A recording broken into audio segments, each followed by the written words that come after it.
네, 여러분 반갑습니다. 세계사 가르치고 있는 박세훈이라고 합니다. 중국 정근대사 우리는 진행을 하고 있고요. 노트 필기 노트 위주로 전개를 해나가고 있습니다. 자, 이 필기 노트에는 모든 에센스가 다 들어 있고요. 이거를 좀 더 풀이를 하고 좀 더 사소한 내용까지도 다 들어가 있고 중간중간 기출문제 확인을 하고 싶다라면 우리는 본 교재 링크를 통해서 확인하시면 좋을 것 같습니다. 자, 오늘 명나라 들어가도록 할 건데요. 저는 이 명나라 하면은 뭐 한국사 측면에서 세계사를 공부를 하기 전에 한국사 측면에서 생각을 해봤을 때 언제 좀 우리 여러분들께서 들어보셨나요? 아마 많은 분들은 임진왜란을 생각을 하실 것 같습니다. 그래서 임진왜란 때 명나라가 지원군을 보냈다라는 사실, 네, 그것도 맞고요. 그 이후에는 바로 저는 이 남한산성이라는 영화에서 생각이 납니다. 직접적으로 등장은 하지 않았는데 이런 장면이 나왔죠. 새해를 맞아가지고 그 조선의 권신들이 중국 황제가 있는 곳으로 이렇게 절을 하는 장면들이 나옵니다. 근데 문제가 뭐였냐면 당시 상황이 병자호란을 맞아서 청나라에게 그 포위를 당한 그야말로 바람 앞에 등불과 같은 그런 절체절명의 상황이었단 말이죠. 그러면 그들이 그렇게 망국의 상황에서도 끝까지 의리를 지키고 어, 이렇게 순항을 했던 그 나라가 어디였느냐? 그게 다름이 아닌 명나라였다. 당시 명나라는 그러면은 좀 강한 강대국이었느냐? 그거에 대해서는 의문을 품을 수가 있거든요. 과연 어떤 나라였을까? 이런 명나라에 대해서 좀 등장했던 것 중에 전 이게 생각나는데 한번 본격적으로 이야기를 시작해 보도록 하겠습니다. 전반적인 판도는 이러했고요. 뭐 보시면 알겠지만 뭐 타이완에 아직 들어온 그런 시기는 아니겠습니다. 출발은 여기 강남 지방 난징이라는 곳에서 출발을 했고요. 전반적인 명나라 정치의 흐름을 먼저 보고 출발해 보겠습니다. 여기 보면 1368, 즉 14세기 후반부터 1644, 17세기 전반까지 존속했던 나라가 되겠습니다.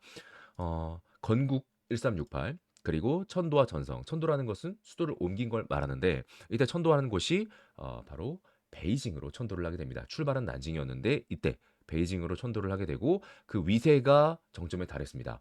그러다가 여기 보시면은 중간에 어려운 일을 겪고 개혁을 하다가 무너지게 됐는데 다시 좀 살을 채워보면 건국자 홍무제로 오늘 출발을 할 거고요.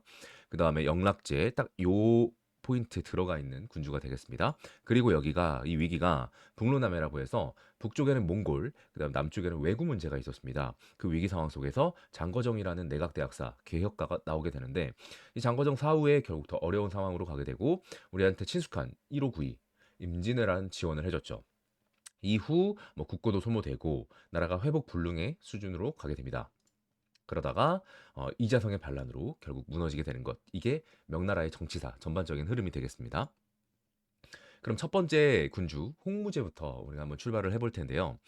명나라 같은 경우는 일세 일원제라고 해서 이제 명청 때는요. 우리가 이렇게 생각을 하면 됩니다. 여기 보통 묘호가 우리한테는 친숙하죠. 태조, 뭐 태종, 세조, 성조 뭐 이런 식으로. 근데 그 명나라 이전 시기에서는요. 이 황제들이 연호를 복수를 씁니다. 여러 개를 쓰다 보니까 특정 그 연호만 따가지고는 어떤 황제인지 바로바로 파악하기가 어려워요. 그런데 여기 명청 때는 일세 일원제라고 해가지고 연호를 하나만 씁니다. 그래서 홍무제, 태조의 연호 홍무, 그래서 홍무제라고도 같이 부르는데 홍무제라는 연호 하나밖에, 홍무라는 연호 하나만 썼기 때문에 그냥 바로 매칭이 되는 거죠. 명태조와. 그래서 보통 홍무제, 영락제, 숭정제, 만력제 이렇게 우리는 연호를 더욱더 즐겨서 쓰고 있다. 여기 초상 뭐 어진이 나왔는데 참 여러모로 이야기들이 굉장히 많은 그런 군주입니다. 아마 중국에 존재했던 여러 황제들 중에서 가장 성격이 좀 더러웠을 것으로 여겨지는 그뭐 심리학적 분석이 필요할 정도다라고 이렇게 어떤 학자분이 이야기한 걸 제가 듣기도 했는데 그만큼 다양한 이야기들이 있습니다. 일단 출발은 원나라 말기부터 시작해야겠죠. 우리는 지금 명초 이야기이기 때문에 주원장이 본격적으로 대두가 돼서 새로운 나라를 세우고 천자가 된다는 것은 명나라 말기부터 그 활동이 시작이 된 것을 이야기를 할 겁니다. 원나라 말기에 굉장히 어지러운 상황이었습니다. 뭐 당연히 뭐 황희계승 분쟁도 있겠고 정치 기강 무너지고 그에 따라서 지방 통치도 흐트러졌을 것이고 세금 걷기 어려웠으니 근데 또 과중한 세금을 거두면서 농민들의 삶은 매우 어렵고 뭐 이런저런 반란도 일어났을 것입니다.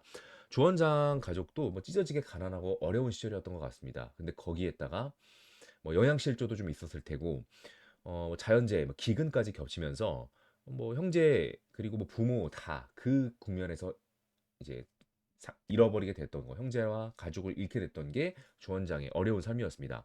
하루하루 한 끼를 어떻게 해결하는 것도 어려운 정말 찢어지게 가난하고 어려운 시절을 겪었던 게 바로 이 주원장이었죠. 자, 그랬는데 이런 일도 했었죠. 탁발승이라고 해서 종교적으로 이렇게 승려가 된 것이 아니라 밥을 빌어먹기 위해서 승려 행세를 했던 거죠. 근데 그런 행세를 하면서까지도 온갖 수모를 겪으면서 살아갔다라는 거죠.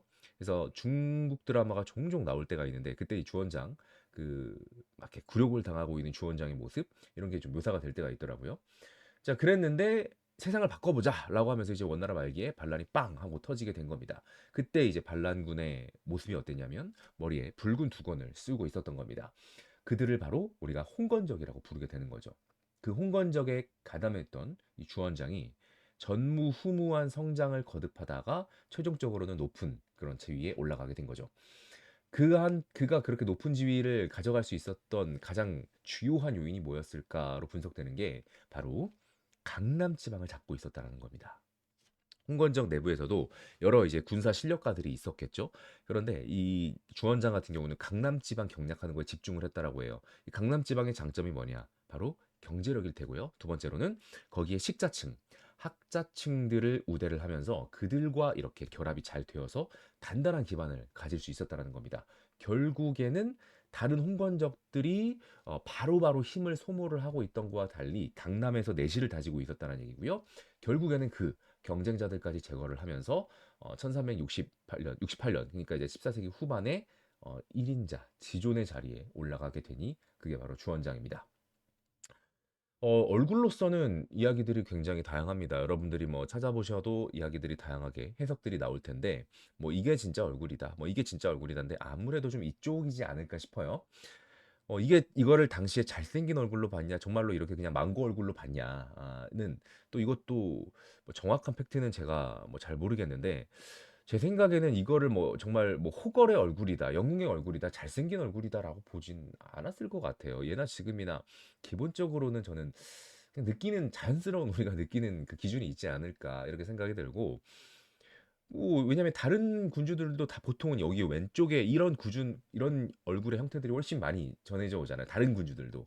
이렇게 생긴 사람 거의 없죠. 그래서 제 생각에는 원래 이런 얼굴이지 않았을까, 이런 생각이 듭니다. 어쨌든 이 바바란토를 얻기 어려웠던 빈민 출신의 황제에서 중국 전체를 다스리는 그런 황제, 자수성가의 끝판왕, 인생 역전의 끝판왕, 바로 주원장으로부터 한번 출발을 해보도록 하겠습니다. 수도는 난징이었습니다. 수도는 난징. 아까 이제 강남 지방을 잘 이렇게 경략을 했다라고 말씀을 드렸는데 이 난징 같은 경우는 세계사에서 손에 꼽히는 언급이 중복이 많이 되는 그런 도시예요. 굉장히 중요한데 당장 중국사에서만 난징이 어느 정도로 더 언급이 되는지 확인을 해볼게요. 이렇게만 봐도 다 하나하나 다 출제 요소거든요.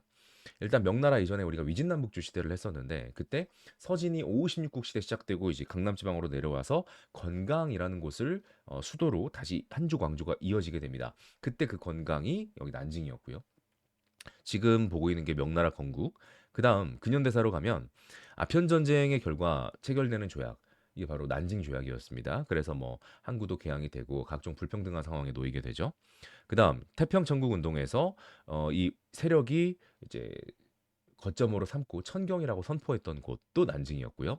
양무운동이라는 이제 국방력을 강화하기 위한 근대화 운동 당시에도 금릉기기국이라는 게 설치된 그런 곳이기도 했습니다. 신의 혁명으로 청나라가 무너지죠. 그때 무너질 때 이제 순원의 혁명 정부가 자리 잡았던 곳 또한 바로 이 난징이었고요. 그다음 1937년부터 중국과 일본이 전쟁을 하게 되는데 그 중일 전쟁기에 일본에 의한 만행이죠. 난징 대학살이 벌어졌던 곳. 그래서 이 단일 도시인데 하나하나가 시험 문제가 될 수 있는 도시로서는 아마 가장 많이 언급되는 도시 이게 바로 난징이지 않을까 생각이 듭니다. 그래서 이렇게 난징 사례를 좀 소개를 해드렸고요. 중앙과 지방의 통치를 좀 나눠서 한번 살펴보게 된다면 일단 기본적으로 이 명나라의 탄생 자체가 한족 왕조의 부활이 되는 거죠. 오랜 몽골의 통치가 끝나고 드디어 한족 왕조가 회복이 됩니다. 그러면 기본적으로 어떤 거를 해야 되냐면 몽골어 통치로 유명무실해졌던 한족식의 사상이나 학문이나 제도 이런 것들이 다시 자리를 잡아야 된단 말이죠. 그거를 해 놓는 게 이 홍무제의 특징이 되겠습니다. 일단은 어 어떻게 했습니까? 만 그 몽골족 자체를 만리장성 이북으로 축출한 거는 기본이겠죠. 그걸 축출을 해 놨는데 여기서 주의할 점은 뭐냐면 그 몽골이 지구상에서 사라진 게 아닙니다. 위쪽으로 자리를 잡고 있어요. 그래서 이 몽골은 한동안 시간이 꽤 걸립니다. 완전히 이제 그들이 일소되는 거, 위협 세력이 안 되는 것은 시간이 필요해요. 명나라 넘어가야만 그 작업이 완료되고요. 그다음에 이제 몽골색을 지워야 되니까 예를 들면은 뭐 변발 같은 거, 몽골식 변발, 그다음에 몽골식 의복 이런 것들 못 입게 하고 스타일 못 하게 하죠. 그런 거 언어, 글자 못 쓰게 하겠죠. 그런 건 기본이고요. 그다음에 이제 과거제 이런 것들이 정비가 되는 거죠. 몽골 때는 몽골인 제일주의였기 때문에 과거제가 유명무실할 텐데 자 이제 과거제를 회복을 하게 되고 이 과거를 볼 수 있는 응시 자격을 학교를 졸업한 졸업생들이 할 수 있게 함으로써 학교제하고 과거제하고 이렇게 유기적으로 결합이 되는 게 이 명나라 때의 또 특징이라고 볼 수 있겠습니다. 그다음에 여기 유교라는 그 여섯 가지 유교적 가르침을 반포를 하게 돼요. 뭐 윗사람에게 공경하라 뭐 우리 그 일반적으로 많이 알려져 있는 그런 이야기들이 있죠. 유교적 가르침 이런 것들을 반포를 하면서 어쨌든 이제 몽골식을 지우고 한족식 통치가 자리 잡게 하는데 다시 이제 세팅을 했던 게 바로 이 주원장 홍무제가 되겠습니다. 그래서 제가 지금 위하고 아래를 먼저 말씀을 드렸는데 여기 보면 중앙도 한번 볼게요. 황제권을 강화를 시켰다. 그래서 제상제를 폐지했다라고 나왔는데 여러분 동서고금을 막론하고 어떤 군주가 황제권이 약화되길 바라겠습니까? 어떤 군주든 이 황제권은 강화되는 방향으로 이제 추구를 하겠죠. 통치를 하겠죠. 근데 이 주원장은 좀 도를 넘었습니다. 선을 한참을 넘었다. 그래서 황제권 강화의 극단적인 사례 이렇게 보면 될 것 같아요. 엄청난 공포 정치를 펼쳤던 인물이고요. 여기 보면 우리는 교과서에서 굉장히 그 단조롭게 이 재상제 폐지, 건조한 이 한 문장만 이렇게 써져 있지만 여기에서 연루된 만 단위 이상의 사람들이 죽어나간 게 명태조 홍무제 시기입니다. 한 명을 그냥 뭐 역무 혐의로 날려버린다라고 하면 그와 관련된 모든 사람들을 다 날려버리기 때문에 수만 명이 결국 죽게 되는 엄청난 그 공포 정치를 했던 것이 바로 이 홍무제의 공포 정치였고 그를 통한 극단적인 황제권 강화를 추구를 했던 것이라고 보면 되겠습니다. 그래서 이때를 보면 뭐라고 해야 될까요? 음, 그 자격지심 이런 것들도 좀 생각이 나요. 그러니까 일단은 이 홍무제가 아까 보셨지만 뭐 외모 컴플렉스는 제가 정확하게는 뭐 알지는 못하겠지만 일단 출신 자체가 굉장히 그 낮은 곳에서부터 출발을 했었고 뭐 탁발승 행세 뭐 이런 것들도 하지 않았습니까? 그러다 보니까 이게 컴플렉스로 작용이 돼가지고 뭐 공문서나 뭐 상소나 이런 것들이 올라올 때 승려를 떠올리게 하는 글자 그러니까 단지 발음만 같다거나 한 글자가 그냥 우연히 같다거나 그런 것만 가지고도 다 핑계를 잡아 가지고 막 형벌을 내리고 죽여버리고 막 이렇게 가는 문자의 옥까지 행했던 인물이었거든요. 그리고 관리들이 뭐 출근하기 전에 뭐 가족들이랑 거의 뭐 뭐라고 해야 될까? 뭐 그 작별 인사나 다름없는 그런 정도 인사를 하고 출근을 했다라고 할 정도로 굉장히 뭐 매질도 뭐 다반사로 일어났었고 그런 모습들이 벌어졌다고 해요. 그러니까 이제 이 사람은 굉장히 비천한 출신이었지만 관리들은 당시에 당대 최고의 귀족 가문에서 올라온 그런 엘리트들 아니겠습니까? 과거 시험도 합격하고 그래서 그들에 대한 좀 자격지심 이런 것들이 또 작용을 한 게 아닐까 뭐 이런 생각도 해볼 수가 있어요. 그래서 저는 자격지심 없는 사람이 어디 있겠습니까? 누구나 다 열등감과 자격지심 이런 것들이 있을 수 있는데 완전히 없다라는 것은 불가능하죠. 근데 적절하게 열등감 같은 것들이 삶을 더욱더 열심히 살아가게 하고 또는 뭐 동기부여가 될 수도 있죠. 저 같은 경우도 그런 부분들의 작용을 많이 해서 또 열심히 살아갔고 뭐 그런 모습들도 있었는데 그런 것 같아요. 어느 수준으로 넘어가게 되면 자연적으로 사라지는 건 아닌 것 같습니다. 이런 자격지심 같은 게. 내가 뭐 돈을 벌어서 뭐 좋은 거를 샀고 어떤 직위에 올라갔어. 일을 열심히 해서. 자동으로 그러면은 그런 자격지심이 사라지는가? 열등감이 사라지는가? 아닌 것 같아요. 새로운 게 계속 나타날 수도 있고 아니면은 뭐 전혀 어쨌든 해소가 안 될 수도 있다. 그래서 저는 어떤 생각을 하냐면 이런 자격지심이나 열등감은 의식적으로 없애려고 노력을 하고 자꾸 다른 것으로 그것을 승화를 시키고 이거를 의식적으로 해야지 단지 뭐 돈을 많이 벌었다, 어떤 직위에 올라갔다 이래서 사라지는 건 아닌 것 같아. 중국의 천재죠. 천자가 됐죠. 천자가. only one. 유아 독존이 됐는데도 그런 것들을 좀 이렇게 가지고 있는 걸 보면 의식적으로 노력을 좀 해야 하는 게 아닌가 이런 좀 생각이 또 갑자기 들어가지고 이야기를 해봤습니다. 자, 그래서 굉장히 극단적인 항제권 강화 이야기, 항제권 강화를 했다. 그래서 업무가 그러면 자연스럽게 이 재상제 폐지되고 육부를 직접 통솔했다라고 하는데 업무가 엄청나게 많아질 수밖에 없었겠죠. 근데 그것을 나름대로 또 굉장히 정력적으로 처리를 열심히 했던 사람이 바로 이 또 홍무제라고 합니다. 자, 또 더불어 가지고 뭐 행정권, 군사권 이런 것들도 뭐 장악을 하고 이 과정 속에서 뭐 수많은 공신과 세력가들이 다 이렇게 숙청을 당했다라고 합니다. 지방 통치는 어떻게 했을까? 여기 보면은 유명한 이갑제라고 이렇게 나와 있어요. 이갑제 같은 경우는요. 향촌 110호를 갖다가 이제 묶어요. 그래서 그 하나의 리가 됩니다. 거기 대빵이 이제 리장, 이장님이 되는 건데 그 110호 중에서 잘 나가는 10호, 부자 10호를 이장호로 구성을 하고 나머지 100호는 또 10개씩 묶어 가지고 10, 10, 10, 10, 10, 10, 10 해서 이제 갑이 거기서 형성이 되는 겁니다. 그래서 이장호하고 그 10, 10, 10, 10 중에서 돌아가면서 이제 대표로 갑수. 그래서 이제 이장과 갑수가 돌아가면서 뭐 세금 징수도 하고 함께 세금 징수도 하고 뭐 여러 가지 요역 같은 거, 뭐 감독도 할 수 있겠고, 치안 유지도 할 수 있겠고, 이런 것들을 향촌 통치가 다 돌아가게 만들었던 거, 이거를 이갑제라고 하고요. 그다음 부역 광책이랑 어린 도책은 호구 조사하고, 그다음에 토지 조사를 잘 해서 당연히 뭐 세금을 잘 걷게 하려고 했던 거겠죠. 좀 이런 제도를 실시하는 거, 모든 기틀을 만들어 놓은 것, 이게 홍무제가 되겠습니다. 그래서 보면 이게 어린 도책의 모습입니다. 그 토지를 조사해서 표시를 한 책인데 물고기의 비늘과 같은 모양을 갖췄다라고 해서 어린 도책이다 이렇게 표현을 합니다. 그러면 이 시점에서 한번 이렇게 확인을 해보면 지금 우리가 홍무제까지는 건국을 살펴볼 겁니다. 그럼 이제 다음 덩어리로 넘어가게 될 텐데 이렇게 절대적인 권력을 바탕으로 공포 정치를 실시한 홍무제 다음은 어떻게 될까? 다음은 이게 보통 역사에서 항상 나타나는 모습이죠. 절대 권력을 구축하고 강한 카리스마로 당대까지는 가는데 필시 그 다음에 부작용이 터지더라고요. 그렇죠?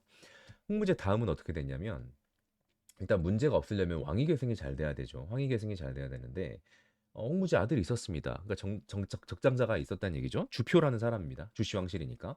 근데 되게 젊은 나이에 요절을 해버리고 말아요.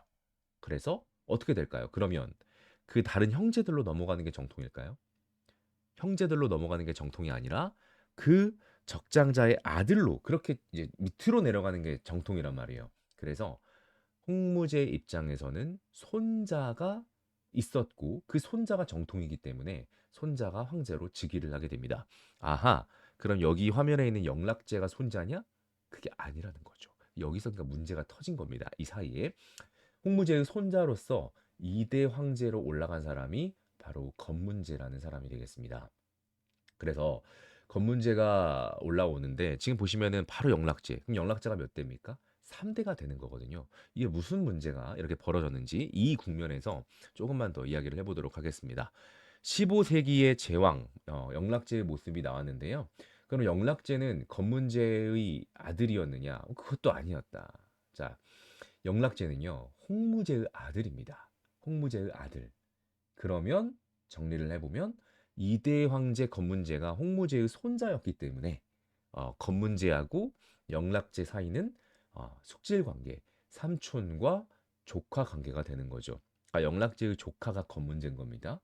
그럼 벌써 이 구도가 한국사를 조금이라도 공부를 하신 분들은 이 구도가 아마 좀 생각이 나실 수도 있을 것 같아요. 삼촌과 조카, 그리고 왕이 뭔가 바뀌었다? 이 구도 아마 시기도 그렇게 멀리 떨어져 있지 않습니다. 우리 한국하고. 네, 바로 개유정난, 세조 단종이 좀 생각이 나실 겁니다. 이정재 영화 관상도 좀 생각이 나고요.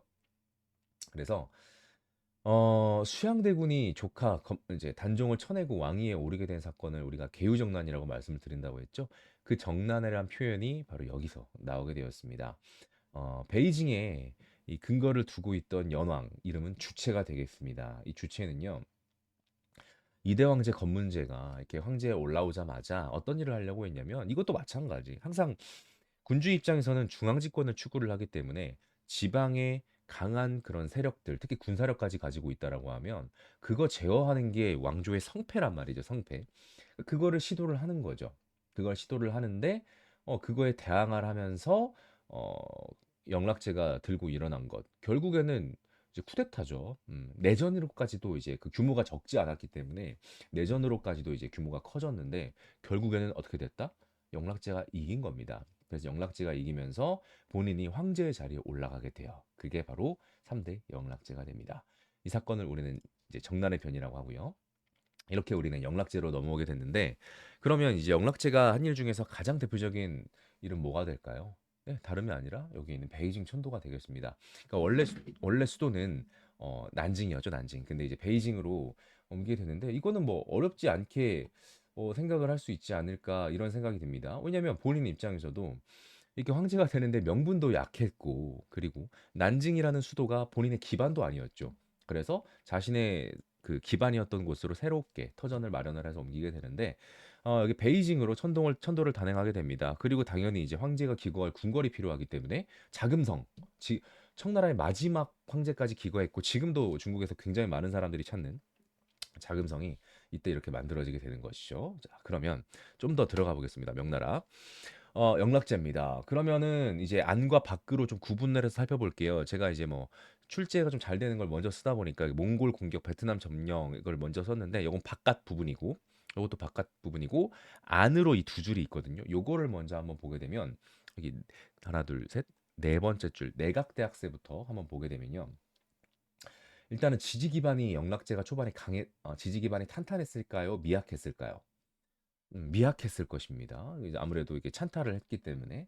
그래서 조정 내부에서는 좀 약하기 때문에 어떻게 해서 이 지지와 자기를 좀 이렇게 보좌할 수 있는 그런 장치가 만들어질 수 있었을까? 그래서 첫 번째로 만들어지는 게 여기 있는 내각 대학세가 되겠습니다.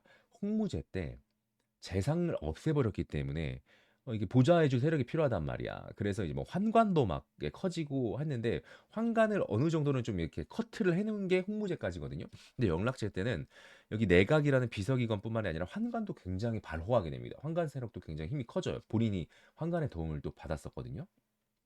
자, 그래서 내각 이제 황제의 자문 역할을 하면서 이제 점차 이 권력이 커지더니 이게 사실은 또 재상이랑 비스무리해지게 되는 게 여기는 이제 내각 대학사가 되겠고요. 두 번째로는 방금 말씀드렸던 황관이 굉장히 커지게 돼요. 특히 영락제를 도왔기 때문에 그래서 이 황관들이 두고두고 이제 힘도 커지고 정사를 좀 이렇게 그르치게 되는 위협하게 되는 그런 존재들도 황관으로서 이렇게 좀 나타나게 됩니다. 그다음에 또 이제 명분을 닦을 수 있는 또 좋은 작업이 뭐가 있을까요? 여기 있는 예, 대규모 편찬 사업입니다. 이 대규모 편찬 사업을 하게 되면 어떻게 돼요? 정변으로 즉위했다라는 자신의 그 허약한 명분 이런 것들을 학문 사업을 융성시키면서 보완도 하고 이런 편찬 사업은 결국에는 대학자들이 이렇게 또 주도를 해줘야 되기 때문에 학자들을 또 끌어들이는 효과도 있을 수 있겠죠. 그래서 사서대전, 뭐 성리대전, 뭐 영락대전 이런 것들이 나온 그런 또 특징들도 보이고 있습니다. 그다음 토목공사로 자금성 말씀드렸고 베이징에 그다음에 대우나 하면 항상 이게 수나라 생각을 많이 하는데 수나라 때 만들어져 가지고 대대로 계속해서 이렇게 정비가 돼가는 거 만리장성도 마찬가지 몽골에만 해당된 게 아니다. 물 좀 마실게요. 그리고 여기 있는 위쪽으로는 몽골과 계속 싸우고 남쪽으로는 또 베트남을 침공을 해가지고 점령을 하기도 했다. 그러니까 이제 굉장히 다양한 뭐 내부적으로 바깥쪽으로 막 이렇게 활동을 많이 했던 게 바로 이 영락제가 되겠는데 근데 뭐니 해도 가장 대표적인 게 뭘까요? 뭐니 해도 가장 대표적인 거 바로 정점에 달한 거예요. 두 번째 줄 정화의 항해라는 게 있습니다. 요걸 한번 보겠습니다. 아주 뭐 교과서 적인 그런 지도가 되겠습니다. 정화를 파견을 시켰는데 이 루트를 보시게 되면은 여기 동남아, 여기 말레이 반도도 지나가서 여기 인도도 거치죠. 그리고 여기 아라비아 반도 쪽, 그다음에 아프리카 동부까지도 이렇게 진출해 있는 모습을 확인할 수가 있습니다. 15세기 초 그러니까 이제 영락제가 이게 1405년부터 이게 갔기 때문에 영락제 즉위가 여기 제위가 이제 1402부터죠. 그러니까 이제 뭐 즉위 초부터 바로 이렇게 여러 차례 추진했던 게 정화의 항해라는 영락제의 영혼의 파트너 환관 출신 정화를 보낸 대규모 항해였는데요. 7차례까지 그러니까 영락제 다음 군주까지도 넘어가 가지고 전개된 그런 항해가 되겠습니다. 시기적으로 볼 때도 서양의 신항로 개척보다도 이렇게 100년 정도 이렇게 앞서 있는 걸로 알려져 있죠. 뭐 진출 규모도 방금 봤던 것처럼 굉장히 광대하고 뭐 중국 입장에서는 이거를 뭐 규모를 뭐 더 뭐라고 해야 될까? 축소할 이유가 없죠. 막 더 막 대단한 사업이다라고 하면서 뭐 알리면 알렸지. 그래서 이제 많이 그 자부심을 가지고 있는 듯한 그런 사업이라고 볼 텐데 정화는 환관 출신이었습니다. 그래서 이제 난징에서 출발을 했죠. 난징에서 출발을 해가지고 여기 있는 아프리카 동부까지도 진출을 했습니다. 근데 이게 뭐 서양 세력이 신항로 개척을 이렇게 해서 새로운 시장을 열겠다. 그런 취지라기보다는 명나라의 국력을 과시하는 거. 그리고 조공국을 더 확대시키는 거. 이런 것들을 목적을 띠고 있다. 또 한편으로는 그 건문제를 그 시체를 찾지 못한 건문제를 찾아 나서라. 뭐 이런 목적이 있었다고도 어, 이야기가 있는 정화의 대원정이 되겠습니다. 또 뭐 항해를 갔는데 이 선단에 대규모 이제 사람들이 타고 있었겠죠. 그들이 중국으로 돌아오지 않고 뭐 동남아랄지 이런 각지에 정착을 하면서 그들이 대를 걸러서 이어져 오고 있다. 이게 바로 화교, 그래서 화교의 기원을 이루기도 했다. 이게 이제 정화의 대원정이 되는 거죠. 오늘날 자금성의 모습입니다. 그래서 영락제 생각을 하면 되겠고요. 명 말기에 한번 파괴가 된 걸로 알고 있어요. 그래서 이제 다시 보수가 돼가지고 청나라의 마지막 황제 선통제 후이까지도 여기서 기거를 했다. 네.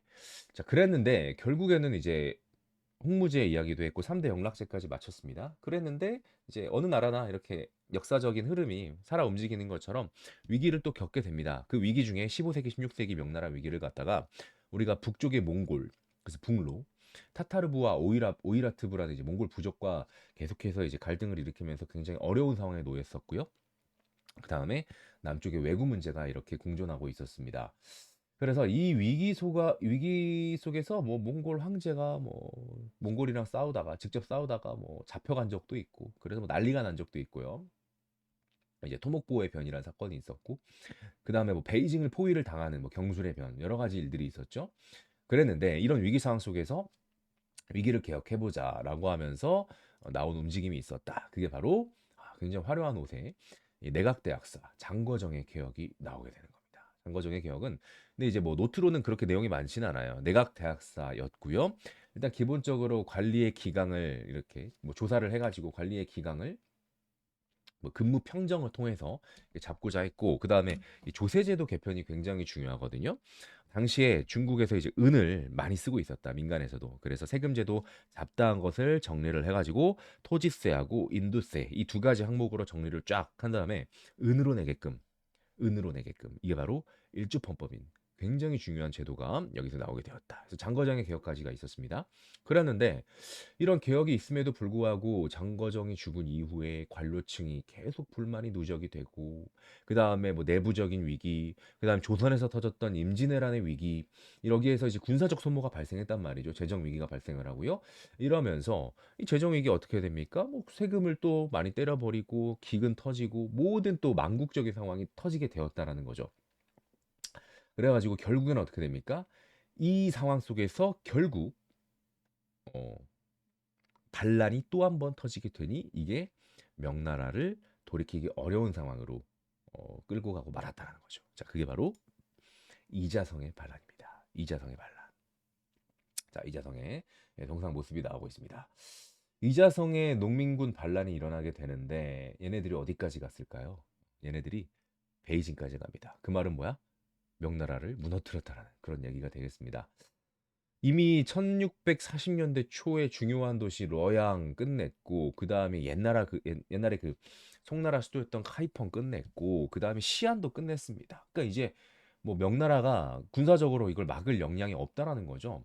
근데 사실은 이 이자성 세력이 초반에 한번 살짝 그 수세에 몰려가지고 좀 다시 세력이 와해된 적이 있었거든요. 근데 잠깐 그때 빼고는 이자성이 굉장히 뭐 큰 전투도 없이 무난하게 베이징까지 쑥 프리패스처럼 들어갔다라고 하더라고요. 그러니까 그것만 보더라도 명나라가 이미 내부적으로는 거의 완전히 거의 썩어 있었다라는 것을 알 수가 있었다라고 합니다. 알 수가 있는 거죠.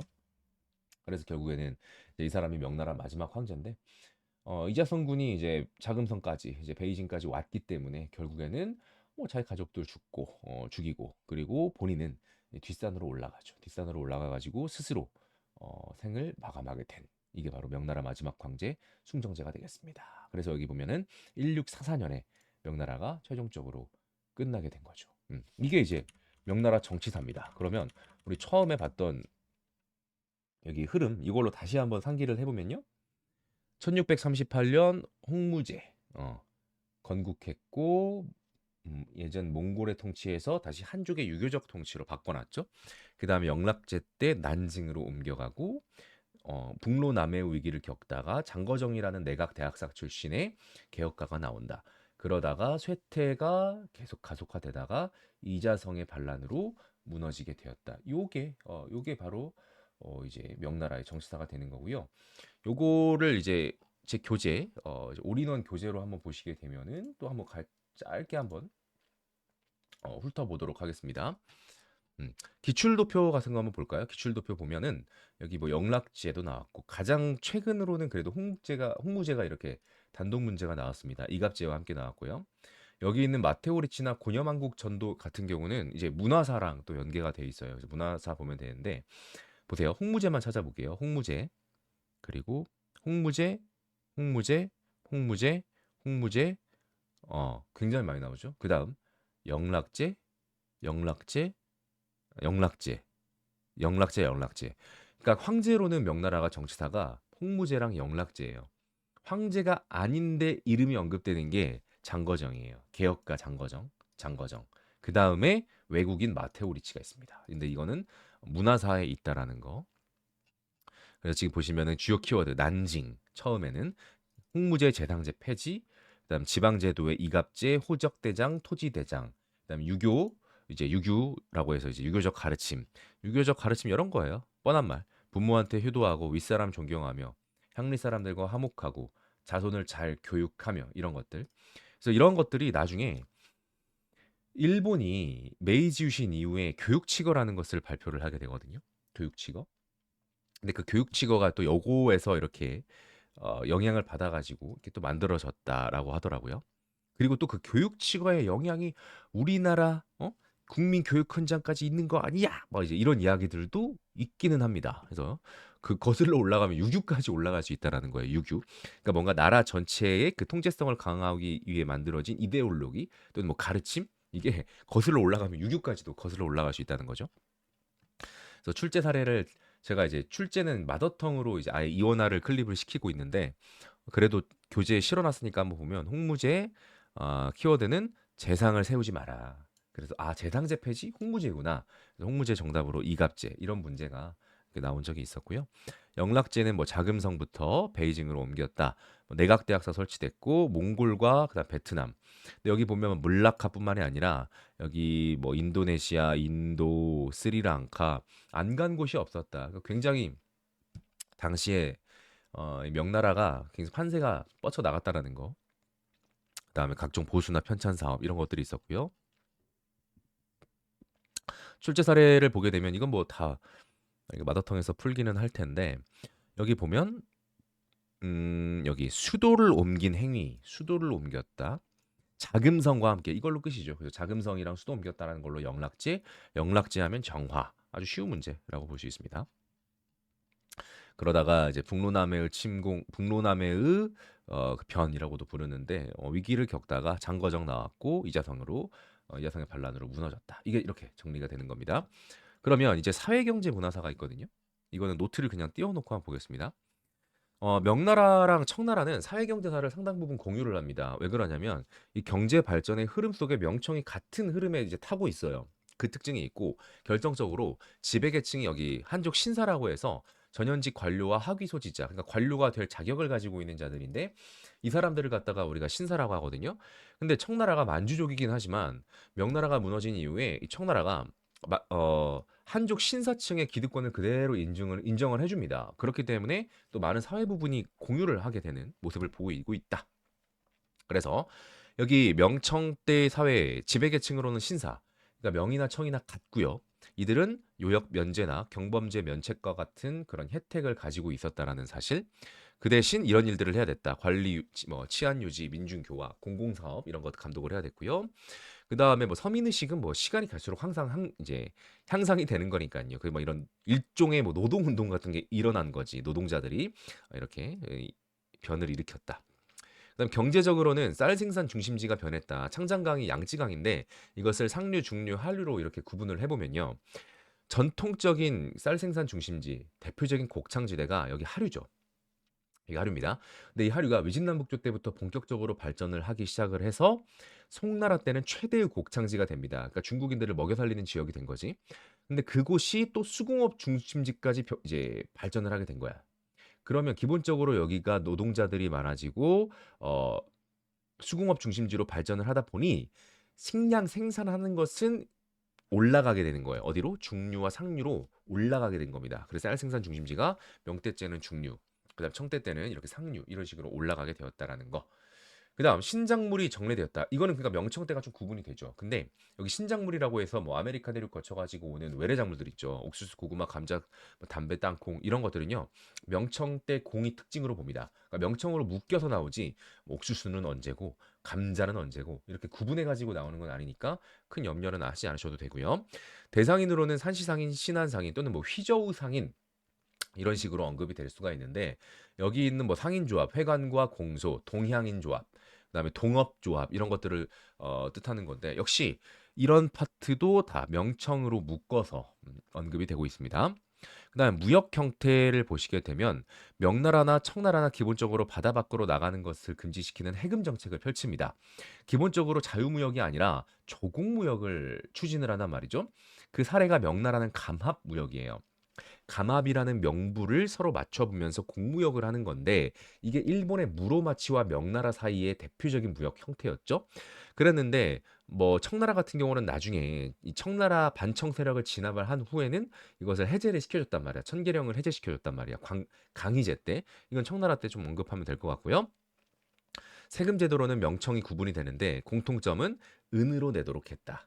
은이 이미 민간에 많이 유통이 되고 있기 때문에 은으로 내도록 했는데 우리가 이제 서양사 아파트를 가게 되면 신항로 개척을 하게 되죠. 그때 신항로 개척을 하면서 많은 은들이 이제 유럽인들의 수중에 들어가게 됩니다. 그 유럽인들이 뭐 아시아의 비단이나 뭐 뭐가 있을까 또 차, 도자기 이런 것들을 살 적에 은으로 지불을 하다 보니까 그 은이 결국에는 흘러 어디로 와서 잠들게 되냐면 중국으로 와서 잠들게 됩니다. 그래서 은이 민간에서도 유통이 많이 되니까 세금 제도를 개편을 해서 은으로 내게 하는 거죠. 그래서 이거 장거정을 생각을 하시면 되겠고 복잡하게 다양한 항목이 있었던 항목을 토지세하고 인두세, 그걸 정세라고 하는데 이걸로 통합을 해서 은으로 내게 하고요. 청나라 때는 다 통합해서 지세만 남겨놓습니다. 그래서 인두세를 없애버린 셈이 됐기 때문에 이때 인구 증가가 많이 이루어지게 됐다라는 거고요. 그 다음에 여기 문화군요. 문화를 보시면은 여기 학문은 이제 유학을 먼저 볼 텐데 성리학이 남송 때 주희에 의해서 집대성이 돼서 계속해서 통치 이념으로 작용을 합니다. 그래서 다양한 편찬 사업이 특히 영락제를 중심으로 있었고요. 결국에는 이 성리학 공부하고 이런 경전들 어떻게 됩니까? 달달달달 외워가지고 과거 시험 합격을 위한 공부가 돼버린 거죠. 그러면은 결국에는 학문적 참신성, 진보성 이런 것들을 다 놓치게 될 것이고 그거에 대해서 비판을 하면서 새로운 양명학이 대두를 하게 되었다. 그래서 왕수인이란 사람에 의해서 주창이 되었고요. 좀 더 직관적이고 대중적인 속성을 가지고 있죠. 그래서 심증리, 깨달음이 이미 나에게 있다라는 것. 그 다음에 행하는 것, 실천하는 것을 또 함께 동등성산에 놓고 강조를 하는 그런 특징이 있습니다. 그 다음에 명나라 때는 또 특징이 뭐냐? 실학, 그래서 실용적인 학문이 굉장히 발달했는데 이게 출제가 이 세 가지 저서가 번갈아 가면서 출제가 잘 돼요. 약학서 본초 강목, 그 다음에 산업기술서 천공괴물, 뭐 기계 만드는 거 이런 것들 도구 만드는 거, 그 다음에 농정 전서가 있는데 기출도표 아까 보시면 기출도표 보시면 여기 보면 골고루 나와요. 골고루 여기 천공괴물 산업기술서, 그 다음에 본초 강목 약학서, 그다음 예전에 이제 농정전서 이렇게 출제가 됐었죠. 그래서 굉장히 골고루 나온다. 이건 아주 잘 나오고요. 그다음 서민 문화도 뭐 우리나라도 그렇고 중국도 그렇고 시간이 흐를수록 서민 문화는 계속 발달합니다. 이들의 생산 수준, 소득 수준이 올라가면서 문화 향유의 주체가 점점 넓어진다라는 것이죠. 그래서 구어초 소설, 구어체 소설 편하게 우리가 읽으면서 재밌는 이야기, 뭐 인간의 감정, 사랑, 애정 이런 것들 다 드러내는 소설들 나타나게 됩니다. 그다음 서양 문물 시리즈가 명나라 때부터 추가가 되죠. 이제 시기가 시기인 만큼 외국에서도 뭐 선교사를 중심으로 해서 많이 건너오게 되는데 이때 대표적인 선교사가 여기 마테오 리치입니다. 마테오 리치는 출제가 잘 되죠. 마테오 리치 출제가 잘 되죠. 최근에도 수능에서도 마테오 리치가 고녀만국 전도와 함께 출제가 됐었고 여기 마테오 리치가 또 있죠. 마테오 리치. 그래서 마테오 리치는 그냥 명나라 때 활약한 사람이다. 그리고 중국에 묻혀 있습니다. 마테오 리치는 중국에 묻혀 있는 사람이고요. 그냥 아예 성을 죄송하지만 명으로 바꾸면 돼요. 명테오 리치. 이렇게 하면 이제 명나라 키워드로 우리가 잡아두고 있을 수 있다는 거죠. 그러나 천주교 어쨌든 선교를 하기 온 게 최대의 목적 아니겠습니까? 그래서 이제 천주교 교리 문답서, 천주시리 편찬, 그다음 세계지도 고려만국전도, 뭐 그다음에 기하 원본 같은 걸 번역을 했다. 그러니까 기본적으로 선교도 하면서 교리 전파를 하는 게 기본 목적이겠지만 이 중국인들과 충돌을 최소화하기 위해서 그들의 문화를 인정을 해주고 어떻게 됩니까? 새로운 그 서양의 과학 기술 이런 것들을 전파를 하면서 이렇게 호감을 산다는 것이죠. 그래서 지금 보면 마테오 리치의 모습이 이렇게 나올 텐데 여기 마테오 리치의 모습이 있는데 유교 경전도 달달달 외웠다라고 합니다. 그러면서 뭐 굉장히 뭐 호감을 많이 산 것 같아. 마테오 리치의 그 암기력은 대단했다라고 합니다. 여러분들이 이거 아마 검색 한번 해보면 될 거예요. 그 기억의 궁전이라는 그 암기법이 있는데 구체적인 방법론이 있거든요. 그 머릿속에 자신만의 이렇게 방을 하나 만들어요. 그 방 안에다가 의미 부여를 하는 거죠. 어떤 사물마다. 그리고 그거를 활용을 해가지고 그 기억을 하는 방법인데 저도 궁금해서 예전에 막 책 같은 거 빌려가가지고 한창 막 시험도 봐야 되고 막 이러다 보니까 특히 우린 역사 과목이잖아요. 그러니까 외울 게 뭐 너무너무 많다 보니까 이거를 좀 요행을 바라본 거죠, 제가. 근데 이거 암기법을 연마하는 과정이 또 만만치가 않아요. 한 번에 되는 게 아닌데 어쨌든 좀 빡세게 암기법을 연마를 해가지고 내가 암기의 달인이 돼서 한 번에 모든 개념을 머릿속에 넣어야겠다 막 이런 생각을 했던 적이 있어요. 그래서 뭐 몇 개 적용도 해보고 했는데 관심 있는 여러분들도 한번 찾아보면 나옵니다. 마테오 리치의 암기법이라고 해서 기억의 궁전. 이 셜록 홈즈 드라마였나? 거기에서도 뭐 기억의 궁전 썼다라고 하는데 하여간 고려만국전도 이런 거 제작했다 이런 모습들이 있고요. 그래서 오늘 전반적인 그런 내용들은 이 정도 명나라 정치사 다루었고 그다음 사회 경제 문화는 이제 마테오 리치로 이렇게 마무리를 지어봤습니다. 출제된 거 한번 볼까? 여기 보시면 예수의 선교사 그다음에 여기 뭐 그냥 바로 초상화 딱 걸려 있고 천주시리 그래서 힌트가 굉장히 많이 있어요. 여기 보면 요거 한번 볼만한데 조상에 대한 제사 등을 인정했다. 그러니까 이 크리스티교 선교사들이죠. 그러니까 기본적으로 크리스티교는 우상 숭배 금지기 때문에 조상 숭배하면 안 되고 제사하면 안 되는데 그렇게 되면은 중국 현지인들하고 당연히 필시 충돌할 수밖에 없죠. 전통 문화하고. 근데 그런 것들을 충돌하지 않기 위해서 다 인정을 했단 말이야. 근데 그런 것들이 나중에 충돌을 결국엔 겪게 됩니다. 후대에 오는 선교사들은 그걸 인정치 않으면서 충돌이 벌어지거든요. 그걸 전례 문제라고 해요. 그러니까 어쨌든 처음에 인정했던 이런 현지화 전략이 나중에 전례 문제 발생의 단초가 되었다. 참고로 보시면 될 것 같습니다. 그래서 마테오 리치, 고려만국천도 이런 식으로 문제가 나온 거죠. 네, 이렇게 해서 오늘 이 본교재하고 필기노트 활용을 해가지고 명나라 이야기를 해봤고요. 다음 클립에서 청나라 역시 이제 이야기를 하면서 중국 전근대사 이야기는 모두 마무리를 지어볼게요. 오늘도 이렇게 이야기 들어주셔서 감사합니다.